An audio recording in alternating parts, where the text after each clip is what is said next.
High বন্ধুরা, আমি বলেছিলাম আমি আমার সম্পূর্ণ কিছু সবার সাথে শেয়ার করব। তো 2-3 দিন ধরে আমার কাছে কন্টিনিউ ফোন আসছে, 15 থেকে 20 বার, এমনকি রবিবার পর্যন্ত ফোন এসেছে আমার কাছে।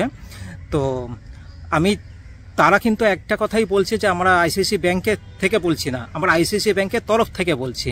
এবং যখন আমি বলছি যে ঠিক আছে তরফ থেকে বলছেন, তখন বলছে যে লোন ডিপার্টমেন্ট রিকভারি ডিপার্টমেন্ট থেকে বলছে। তখন আমি যে জানতে চাইছি যে আপনার এজেন্সির নাম কি, বা আপনি যে আমার সাথে কথা বলছেন তা আপনার আইডি নাম্বার কি আছে। আমি যে একজন অথরাইজ পার্সনের সাথে কথা বলছি আমি কি করে বুঝবো? তো তখন কিন্তু ওরা পুরোপুরি সে কথা এড়িয়ে চলে যাচ্ছে, এবং যতবার আমি সেই কথা জিজ্ঞাসা করছি পুরোপুরি এড়িয়ে চলে যাচ্ছে, ওরা অন্যরকম কথা বলতে শুরু করে দেয়। ঠিক আছে, তো ভিডিওটা পুরোপুরি আছে, কি মাঝে মাঝে কিছুটা কেটে কেটে দিয়েছি, তো দেখো। কিন্তু আপনার এজেন্সির নামটা জানতে পারলে ভালো হতো। দেখুন, আমাদের তো এইভাবে পারমিট নেই না এজেন্সির নামটা বলার, তো এটা আমাদের রুলস অ্যান্ড রেগুলেশনের বাইরে হয়ে যাচ্ছে, এর জন্য আমরা বলতে পারি। হ্যাঁ, সেই জন্য আমরা প্রথমেই কাস্টমারকে বলে দিই যে বিহাফ ফ্রম আইসিআইসিআই, নট যে আইসিআইসিআই তরফ থেকে। হ্যাঁ, কিন্তু কথা বলার আগে তো আপনার না আই কার্ড আমি জানতে পারলাম, না আইডি নাম্বার জানতে পারলাম, না এজেন্সির নাম্বার জানতে পারলাম। দেখুন, আমি আমার নাম বললাম, আমি আপনার নামও বললাম, আর আপনার যে কলটা কোয়ালিটি আর ট্রেনিং করার রেকর্ড হচ্ছে আমি সেটাও আপনাকে বলছি। হ্যাঁ, কিন্তু দেখুন এইভাবে তো যে কেউ ফোন করতে পারে না, সেটাই আমি বলছি যে এইভাবে তো যে কেউ ফোন করতে পারে। প্লাস হলো আপনি যে কল রেকর্ডের কথা বলছেন, সে তো আমার ফোনেও কল রেকর্ড হচ্ছে, এইটা তো কোনো কথাই নয়। হ্যাঁ হ্যাঁ হ্যাঁ, আর আমি যতদূর জানি কল রেকর্ডের ব্যাপারটা থাকে এরকম, যদি কেউ যদি পারমিশন দেয় তাহলেই তার কল রেকর্ড করা যায়, নয়তো কল রেকর্ড করা যায় না। এর জন্য পারমিশন নিতে হয়। আপনি তো জানাচ্ছেন আপনার কল রেকর্ড হচ্ছে, কিন্তু আপনি তো পারমিশন নেননি। দুটো জিনিসের মধ্যে পার্থক্য আছে তো। দেখুন, আরবিআই গাইডলাইন অনুযায়ী আপনি যদি কোনো কাস্টমারের সাথে কথা বলেন, ডিফল্ট কাস্টমারের সাথে কথা বলেন, তাহলে আমরা তাকে বলতে পারি যে আপনার এই কলটা রেকর্ডিং হচ্ছে, কারণ এটা সবকিছু অন কলেই হয়। হ্যাঁ, কিন্তু আরবিআই গাইডলাইন অনুযায়ী যদি আপনি যদি কোনো কথাও বলেন, হ্যাঁ, তার অনুমতি নিয়ে তারপর কল রেকর্ড করতে হয়, এটাও যতদূর আমি জানি। এবং শুধু তাই নয়, আপনার পরিচয়ও আপনাকে জানাতে হয়। আপনি যদি কোনো এজেন্সির তরফেও জানান, আপনার আইডি নাম্বার জানাতে হয়। আপনার তো একটা আইডি নাম্বার আছে। আইডি নাম্বার আমাদের কাছে বলার পারমিটের নাম আমি অলরেডি দেখুন, আপনার কাছে কি এই দেখুন, আপনি একবার বলছেন আরবিআই গাইডলাইন অনুযায়ী, আবার বলছেন আপনার কাছে পারমিশন নেই। দুটো জিনিস আলাদা হয়ে যাচ্ছে না। আরবিআই গাইডলাইন অনুযায়ী যদি নিয়ম থাকে যে আপনার যদি কাউকে ফোন করলে আপনার ব্যাপারে অন্তত আইডি নাম্বার থাকবে, আপনার সম্পূর্ণ নাম থাকবে, প্লাস হলো আপনি তাকে পারমিশন নিয়ে আপনি কল রেকর্ড করতে পারেন, এবং আপনি কোথা থেকে ফোন করছেন, যদি আইসিআইসি তরফে ফোন করেন সেটাও আপনাকে জানাতে হবে, এবং আইসিআইসির তরফে যদি ফোন না করে কোনো এজেন্সির তরফেও ফোন করেন সেই এজেন্সির নামও জানাতে হয়। কিন্তু আপনি তো সেসবই জানাচ্ছেন না। এজেন্সির নাম কখনোই জানাতে হয় না, এর জন্য আমরা প্রথমেই বলে দিই জানাতে হয় না। আপনার এজেন্সির নাম থাকবে না, মানে আপনি বলতে চাইছেন আপনাদেরকে আইসিআইসির তরফে মানে অ্যাপয়েন্টমেন্ট করা হয়েছে? হ্যাঁ, অথরাইজ করা হয়েছে। অথরাইজ যদি করা থাকে তাহলে কেন আপনারা নামটা কেন লুকোচ্ছেন? আপনাকে যদি ব্যাংকের তরফে যদি আপনাকে যদি অথরাইজ করা হয় আমার সাথে কথা বলার জন্য, তাহলে আপনারা কেন মানে এইভাবে লুকোচুরি খেলছেন? কেন আপনার এজেন্সির নাম বলতে পারবেন না? আপনার এটা ভুল হয়েছে, আমরা কোনো লুকোচুরি খেলছি না। আমি যেন প্রথমে আমার নাম বললাম সৌভিক, কোন পুরো নাম বলেননি? সৌভিক ঘোষ। সৌভিক ঘোষ, হ্যাঁ সৌভিক ঘোষ, কিন্তু আপনার আইডি নাম্বার বলেননি। দেখুন, আইডি নাম্বার বলার পারমিট আমাদের কাছে নেই। কি করে আপনি একজন এজেন্সির তরফে কথা বলছেন, আপনি আইডি নাম্বার বলছেন না, আপনি আপনার এজেন্সির নাম বলছেন না, তাহলে আমি কি করে ধরে নেব বলুন যে আপনি সঠিক পার্সন আমার সাথে কথা বলছেন?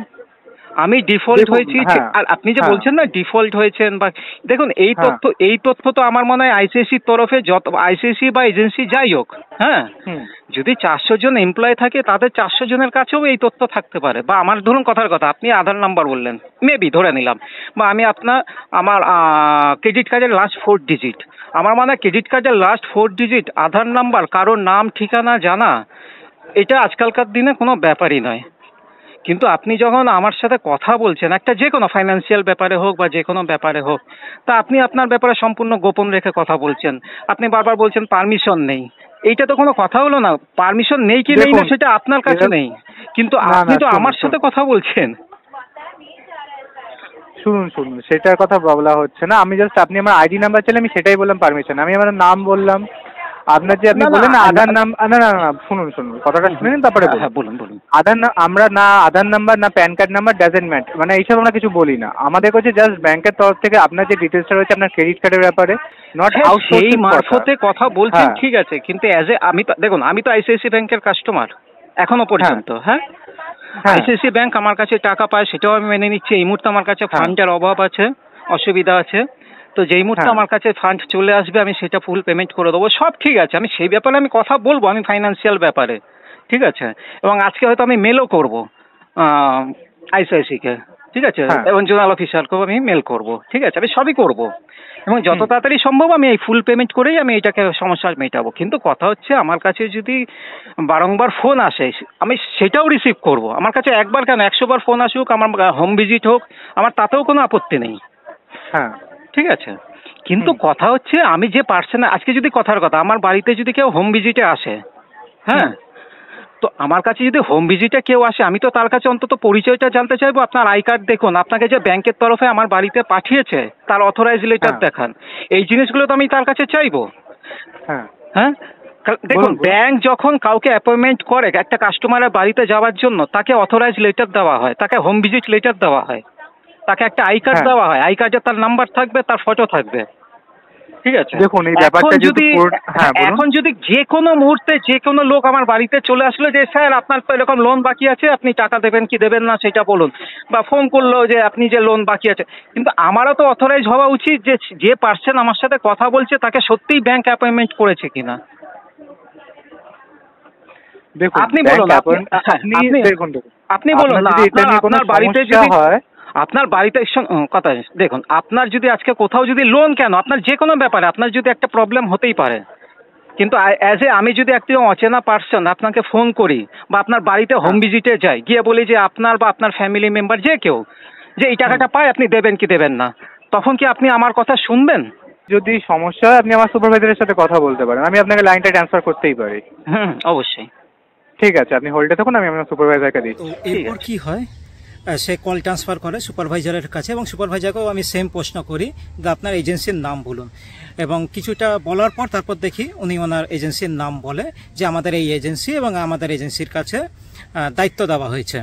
তো যাই হোক, তারপর আমি আমার অসুবিধার কথা বলি যে আমার কাছে এখন চাকরিও নেই, ব্যবসাও নেই, জবলেস, তো আমার কাছে সেরকম আর্থিক অবস্থাও ভালো নয় যে আমি এই মুহূর্তে পেমেন্ট করতে পারছি। আমার কাছে যেই মুহূর্তে আমার কাছে টাকা আসবে আমি আপনাদের ফুল পেমেন্ট করে দেবো। তো ব্যাস এইটুকুই কথা হয়, তারপর আর কোনো কথা হয়নি।